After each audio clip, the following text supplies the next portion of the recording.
Good morning. We are back again. So, I want to look at the markets again. You remember this NFP account? Blown. It's fine.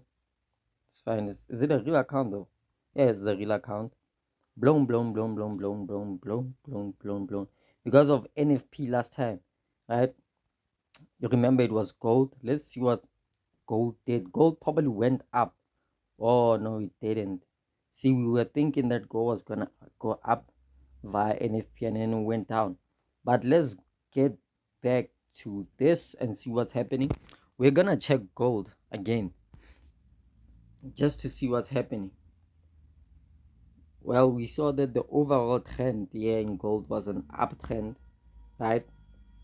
Overall trend was an uptrend. But what's currently happening in the market?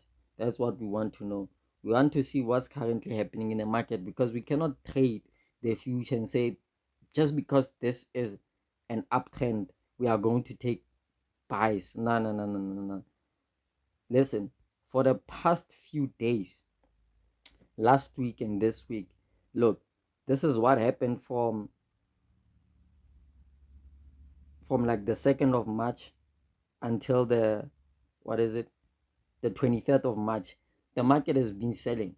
And then from the 23rd until the 16th of April, the market has been buying. So we expected the market to buy. But what do we see now is we see that the market created a low, created a high, and now the market is doing this. We don't know if it's gonna create a low or if it's gonna create a high. All we know is that the overall market, gold, has been buying, and currently it's in this state, whatever state it is. So we know that the previous high is here, the previous low is here on the daily chart. So let's just see what's gonna happen. Let's just see. So this is our area. This is the area that we are playing in. So from here, we see the market has failed to break over here. And then what happened? What happened is that the market created these lows, broke these lows, retested upon those lows, right? And then the market created these lows, broke those lows, retested upon those lows. You can see this consolidation is way too much. There's no way you could have traded between here.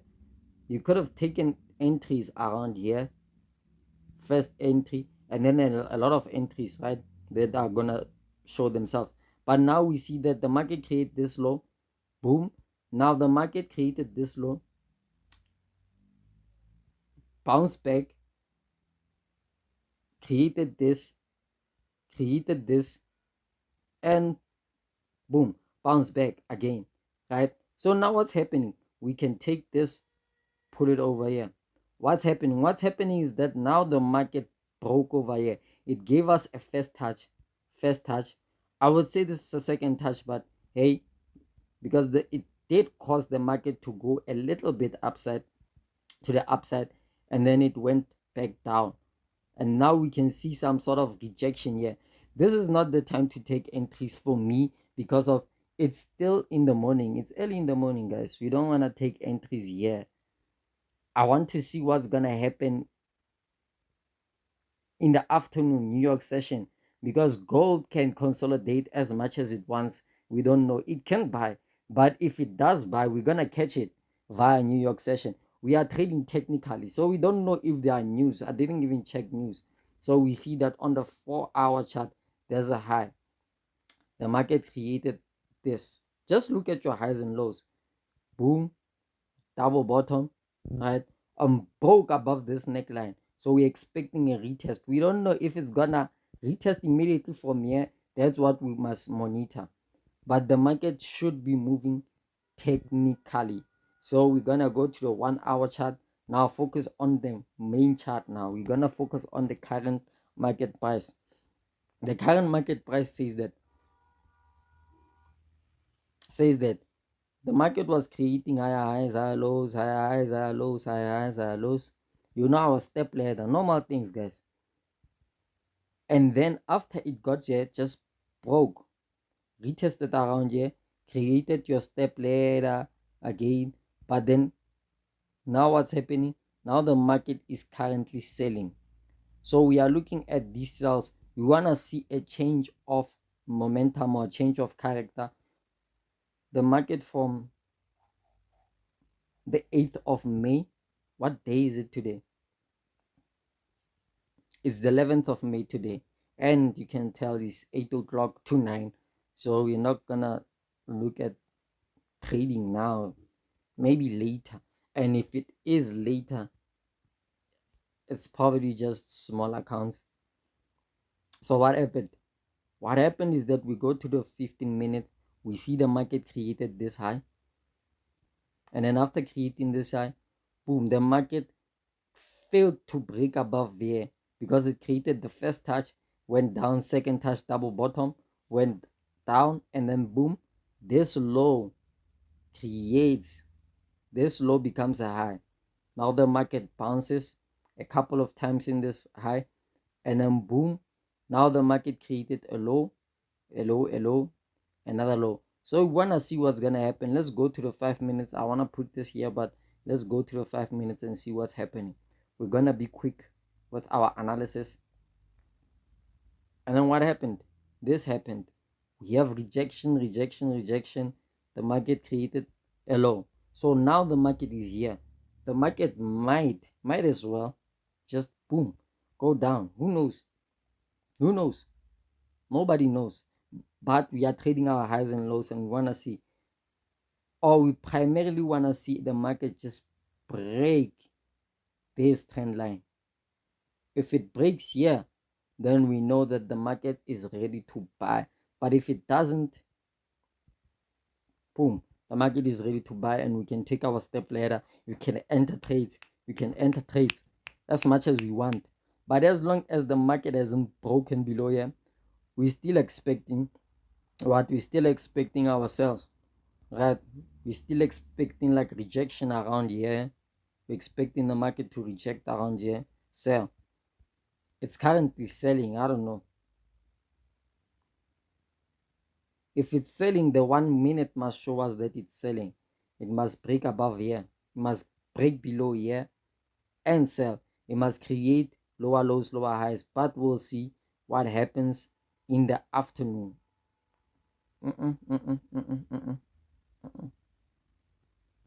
We'll see in the afternoon. What chart do I also need to trade? Let's focus on gold now, because we just want to trade gold, small account gold. So this is what we're expecting in gold. And then let's just check. I love this one too. I love US 100 too. NASDAQ. You know, NASDAQ is NASDAQ is great, guys. NASDAQ is great, very great. So if you're wondering what strategy I use, I do not use a strategy. I use market breakdown, some sort of market breakdown. I look at the market, the way it moves. I look at how the market moves, and I trade from that. We can tell the market has been creating highs, and a high becomes a low. There's a high, comes a low, and then boom, a high, right? Currently, we are at that high. That's a high. The previous low is, there's no previous low. The previous low is here.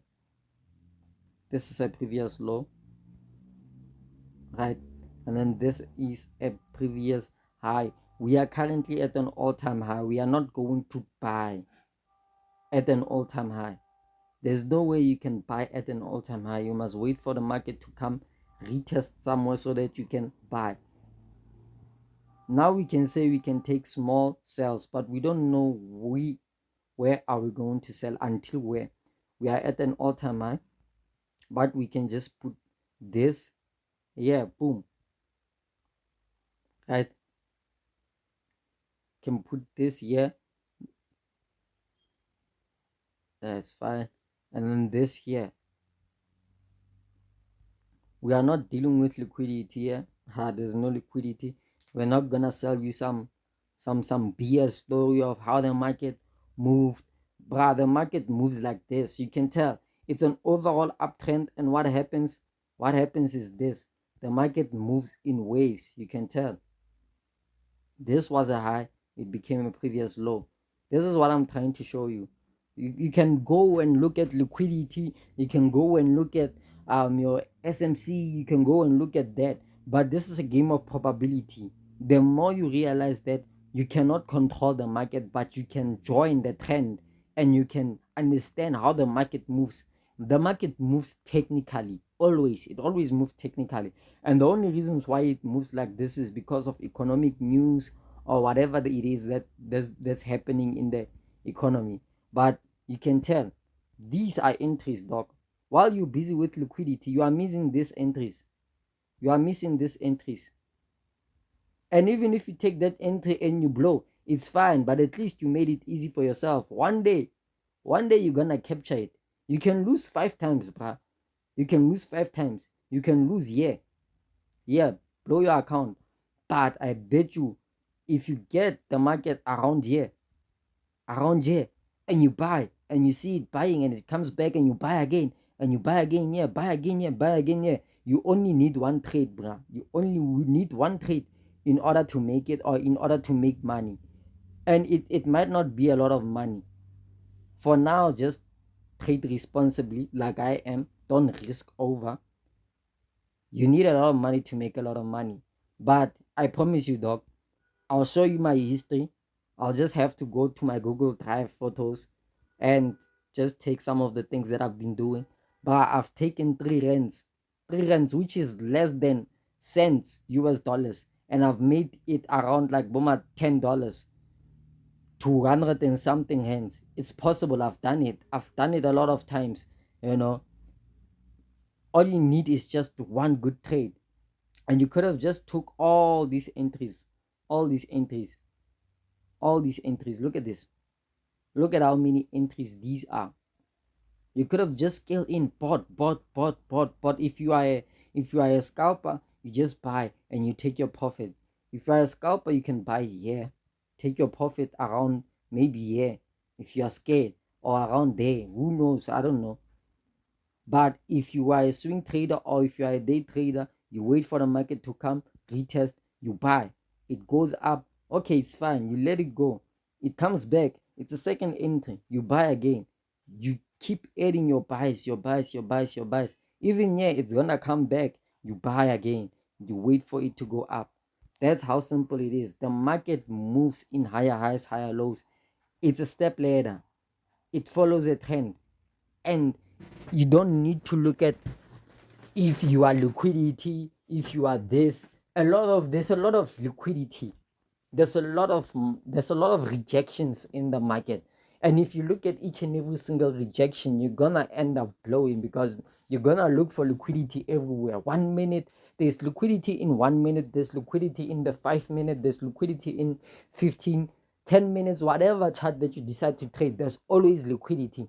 And you never know what to do when you get there and you look at, okay, now there's liquidity to the downside, now you are in an uptrend. You're gonna blow your account, right? But if you know you are in an uptrend, and you know that you are expecting to take buys in higher highs, higher lows, higher highs. If the market is in a short term, like, let me make an example. If you are in an uptrend and you know that you are taking higher highs and higher lows, right? And the market is doing this, you know that you are taking higher highs, higher lows, and the market is giving you higher highs, and it's coming to retest. Yeah, you know the market must retest on the previous high. If it's selling, you don't enter your buys, you don't sell either, because you know you are in an overall uptrend. You wait for the market to do what? You wait for the market to reach here. You can enter here. If it reverses and goes down, fine, but you know you are going with the overall trend. But if you enter around here, you enter your buys while the market is selling, you're gonna end up hurting yourself.